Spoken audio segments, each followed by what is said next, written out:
Welcome, everyone. We're here today to hear about three proposals, and the one, of course, most interest to me is Senate Bill 3294, which is the CIEDRA, what we call in Idaho the CIEDRA bill, and which has been crafted and worked on by Senator Simpson over about a decade now. Is that correct, Congressman Simpson? Time flies, doesn't it, when you're having fun? You know, in Idaho, we have the largest block, I believe, of wilderness out in the continental United States, of contiguous wilderness area. It was put in place a number of decades ago, and it was done through a process that's very much different than the way we do these things today, and that is it was done from the top down.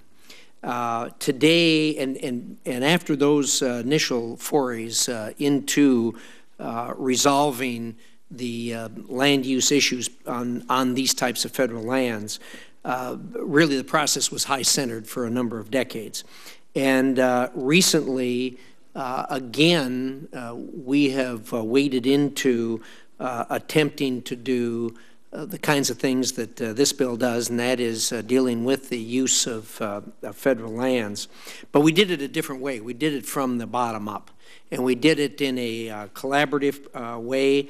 We did it in a way that reached consensus as far as the land is concerned. Senator Crapo, who's with us today, did that in the Canyonlands properties in Idaho. And certainly that wound up being a great success. It was difficult. These things are difficult. They're not impossible, but they are difficult.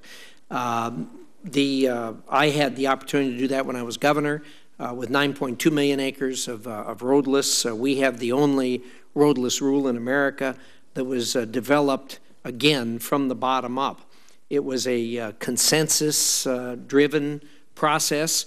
I worked with conservation groups. I see Rick Johnson, who's going to be here to testify on this matter, representing what I think is probably our flagship conservation group in Idaho, the Idaho Conservation League.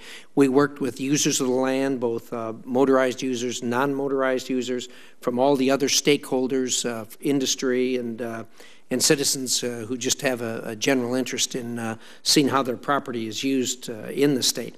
Through this process, we were able to really resolve most of the, if not all of the issues regarding these properties, and a resolution, which was a consensus resolution, was adopted.